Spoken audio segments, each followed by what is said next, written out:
Se tem um verbo que faz parte da nossa vida, é esse: semear. Já reparou como todo dia a gente planta algo novo? Seja na família, no trabalho, no campo e até mesmo em cada gesto. Aprendemos que tudo que semeamos agora é nossa colheita de amanhã.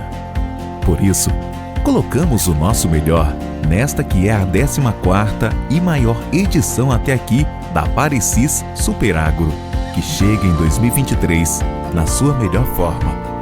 Reformulada, maior, com mais conforto, com mais conhecimento, com mais tecnologia, com mais atrativos, com mais pessoas. E sabe do quê? Não vamos parar de crescer, porque esse é um plantio pensado no nosso futuro. Estamos te esperando de 28 a 31 de março. Parecis Superagro.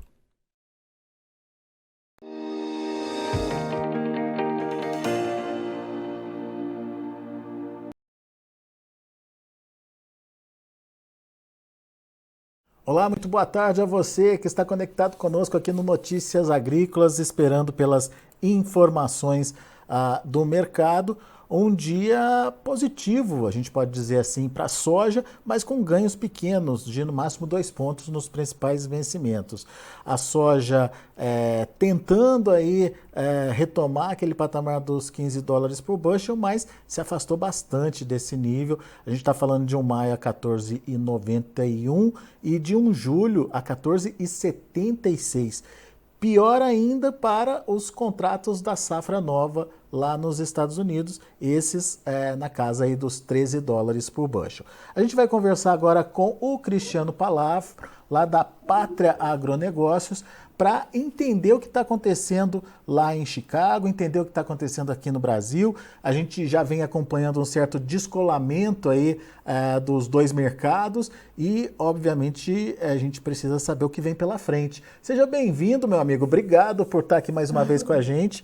E diante desse mercado xoxo hoje lá em Chicago, né, altas de no máximo 2 pontos aí nos primeiros vencimentos, o que a gente pode dizer? O que o mercado está olhando nesse momento, Cristiano? Muito boa tarde, Alexander. Prazer falar aqui contigo. Boa tarde a todos que estão nos assistindo.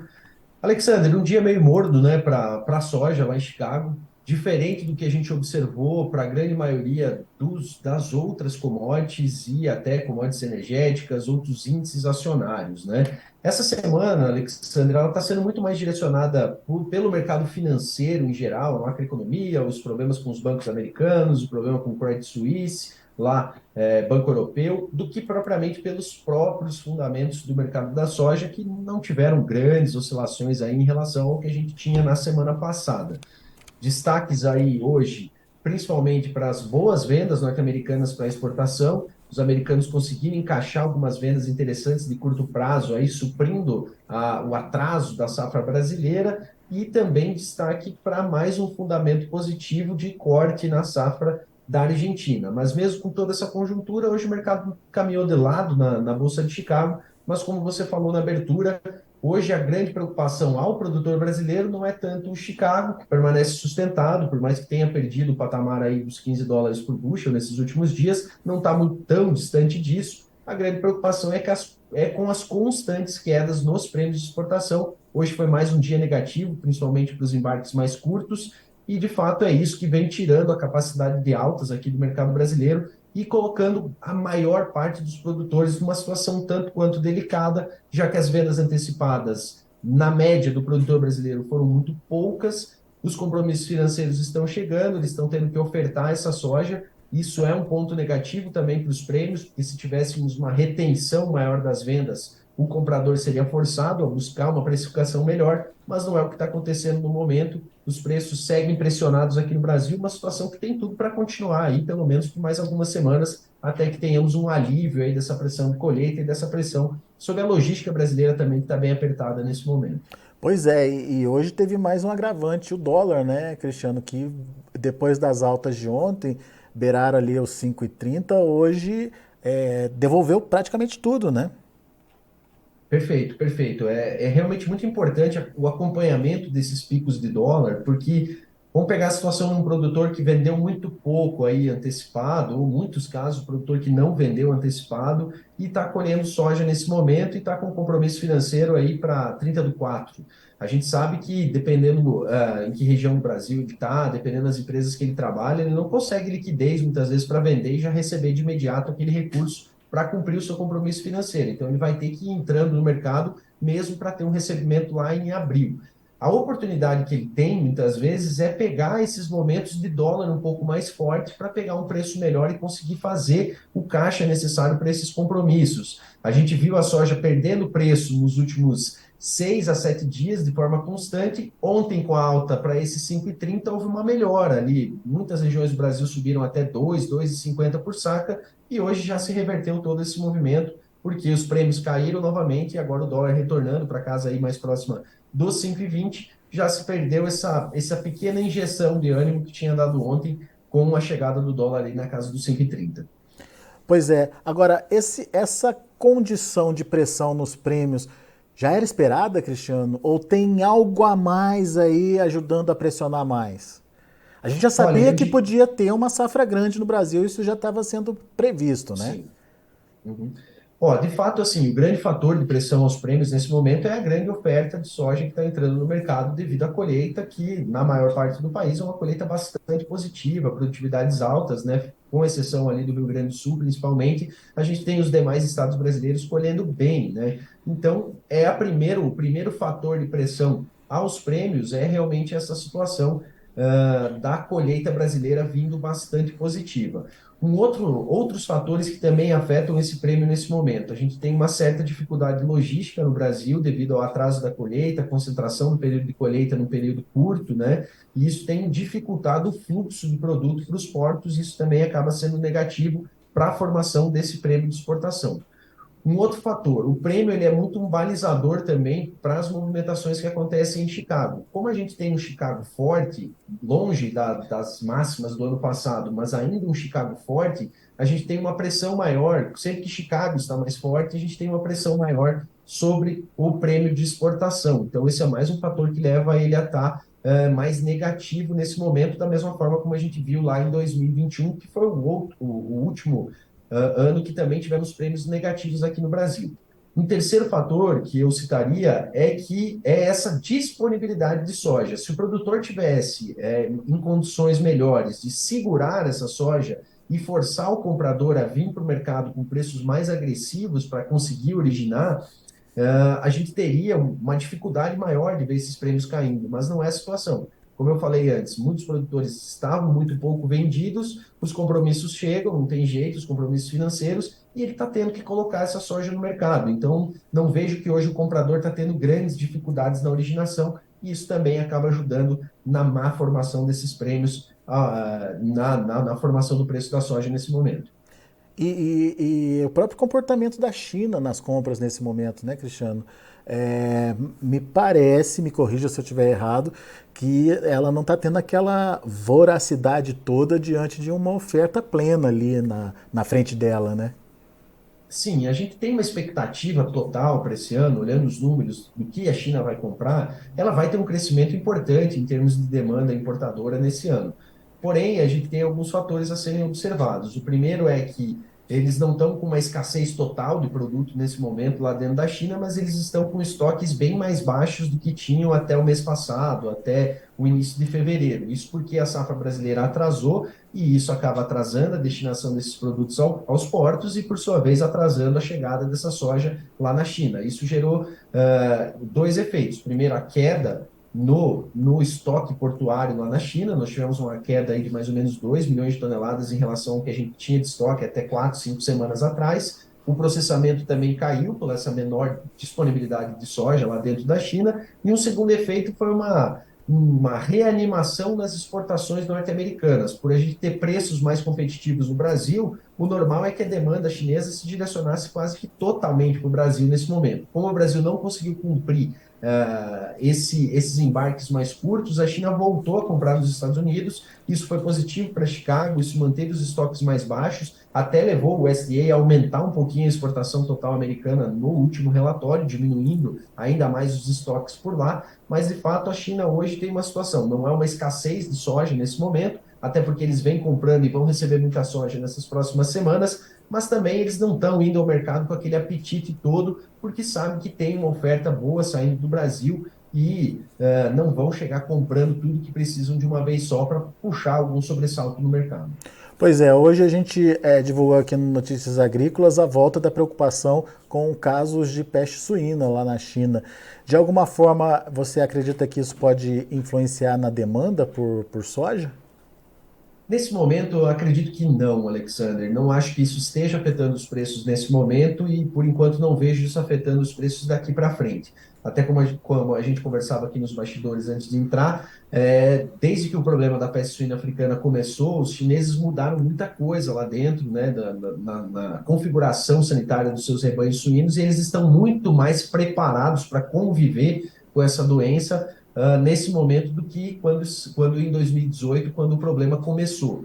De fato, essa doença nunca foi erradicada, né? Eles acabam tendo que conviver com ela, mas hoje eles já têm sistemas de vacinas para essa doença, a própria sanidade dos rebanhos e o direcionamento dos rebanhos para rebanhos de médio, granjas de médio, grande porte, também ajuda nesse controle sanitário. A mudança que eles tiveram na política de rações certificadas lá dentro também ajuda nesse sentido. Então, eu vejo uma China hoje muito mais preparada para lidar com o problema da peste suína africana do que estava em 2018. E isso me leva a crer que esses problemas, por enquanto, são pontuais e que podem não gerar qualquer efeito sobre a demanda nesse ano. Lembrando também que os chineses estão com um rebanho em número de cabeças recorde nesse ano, então, de todo jeito, eles vão precisar dessa soja. Pode ser que eles comprem mais lentamente, sigam aquela estratégia da compra da mão para a boca, comprando ali à medida da necessidade, mas, de fato, eles vão precisar desse farelo, vão precisar dessa soja, então, de uma forma ou de outra, eles vão comprar. Ou seja, a gente entende que essa lentidão de compra da China tem a ver com realmente a falta de disponibilidade de oferta em determinado momento aqui no Brasil, mas quando isso estiver regularizado, essa soja vai chegar na China e no volume que eles precisam, né, Cristiano? E de fato o chinês vem olhando o que pode acontecer pela frente, né? E a gente está na iminência aí de começar uma nova safra americana. A safra americana tem que ser analisada com muito critério pelo produtor brasileiro, porque por se tratar de uma safra norte-americana e a gente ter a Bolsa de Chicago em solo americano, refletindo muito o mercado interno lá do país, a gente pode ter a perda de força nessa ponta Chicago, caso a gente tenha aí uma instalação normal das lavouras, um desenvolvimento inicial bom dessas lavouras, é uma pressão muito grande que a gente vai ter sobre Chicago, diferente do que a gente está tendo agora, que é uma safra boa aqui no Brasil, acaba não pressionando tanto Chicago, é claro que tem as quebras da Argentina também, e acaba pressionando muito o nosso mercado local através dos prêmios. As safra americanas, em dando certo, ela coloca uma pressão muito direcionada sobre a ponta Chicago.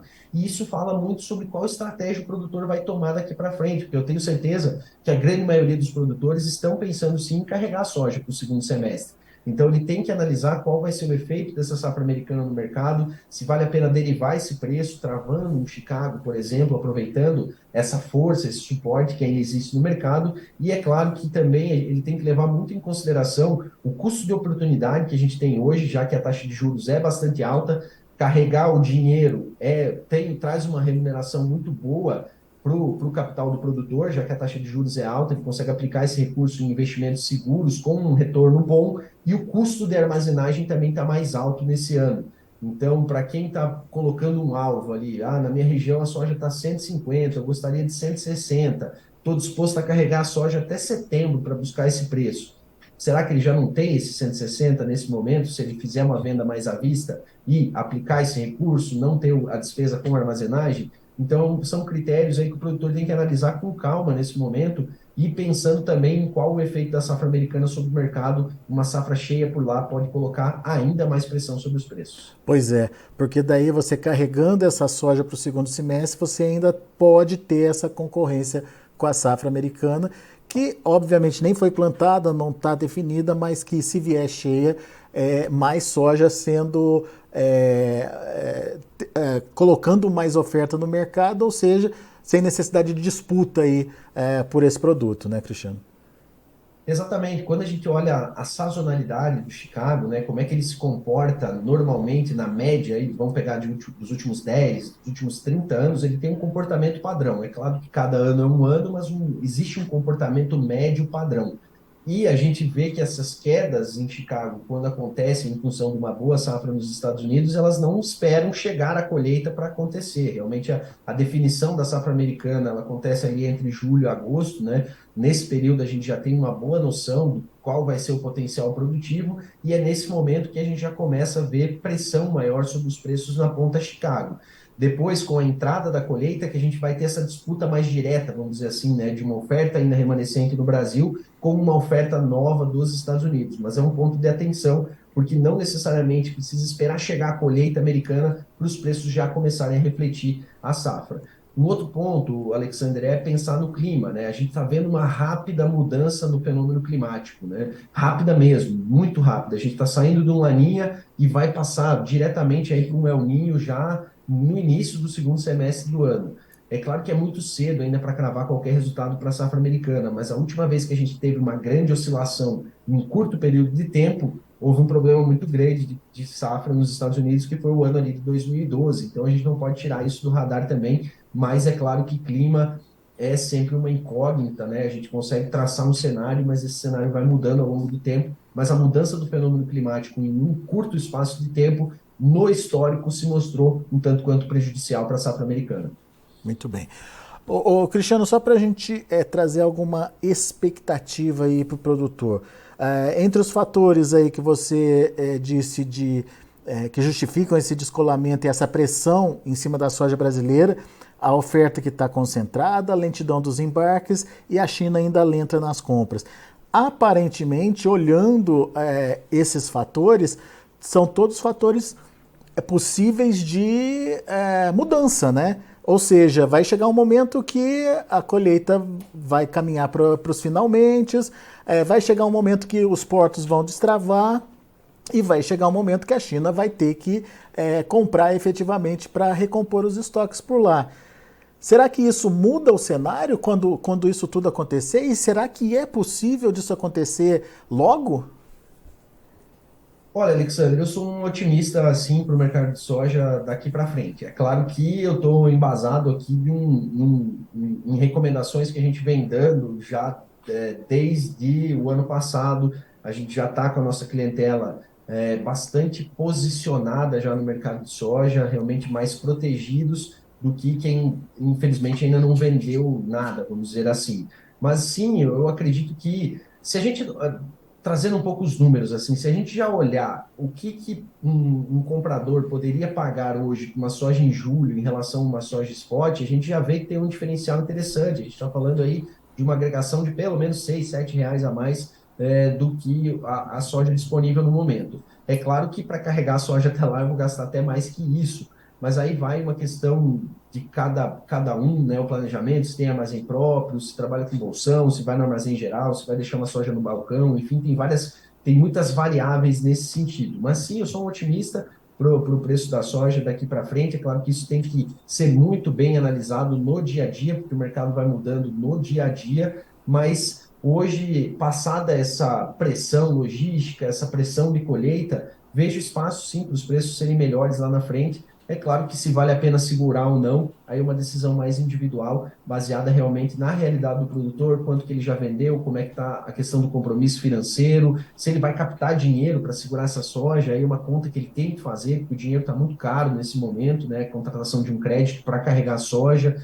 então a análise ela é individual, mas sim, vejo sim espaço para uma recuperação, pelo menos parcial, desses preços nessas próximas semanas. Não acho que isso vai acontecer no curtíssimo prazo, diria que aí pelo menos mais umas 3 a 4 semanas para a gente ver uma mudança consistente nesse cenário. Boa, Cristiano. Muito bom. Bela análise, meu amigo. Mais uma vez, muito obrigado, viu, pela participação conosco aqui no Notícias Agrícolas. Obrigado por disponibilizar uma parte aí do seu tempo para ajudar o produtor a entender o que vem pela frente. Volte sempre. Maravilha, Alexander. Obrigado pelo convite. Deixo os telefones da Pátria aí sempre à disposição para quem está nos ouvindo. Então passa o número aí pra gente, aproveita. Pode ligar direto para mim, 62 Manda um zap aqui, a gente troca uma ideia sobre o mercado, passa as orientações, estamos sempre à disposição. Se não, acessa nossas redes sociais, @patria.agronegócios e o nosso site, www.patria.agr.br. Boa. Abraço, meu amigo, até a próxima. Valeu, até mais. Tá aí, Cristiano Palavro, Pátria Agronegócios, aqui com a gente no Notícias Agrícolas. Vamos aos preços, vamos ver como encerraram as negociações lá na Bolsa de Chicago. De olho na tela, você acompanha aí o que aconteceu com a soja para maio. Alta de 2 pontos mais 25 a 14,91. Julho fechou a 14,76, alta de 1,5 ponto. E o agosto 14,32, subindo 2 pontinhos. Setembro caiu 1 ponto, fechou a 13 dólares e 59 centes por bushel. Vamos ver o milho. Para maio, 6 dólares e 32 centes por bushel, 6 pontos mais 25 de alta. Julho subiu 4 pontos a 6,16. Setembro, safra nova americana, alta de 1,5 só, a 5 dólares e 67 centes por bushel. E o dezembro, 5 dólares e 58 centes por bushel, alta de 1,5 ponto também. E para finalizar, a gente tem o trigo. Trigo no vermelho. Maio fechou a 6,99, perdendo quase 4 pontos. Julho recuou os exatos 4 pontos e fechou a 7 dólares e 9 centes por bushel. Setembro, 7 dólares e 18 centes por bushel, perdendo 4 pontinhos. E o dezembro, 7,33, recuo de 5 pontos. São os números de hoje do mercado de grãos lá na Bolsa de Chicago. A gente vai ficando por aqui. Agradeço a sua atenção e audiência.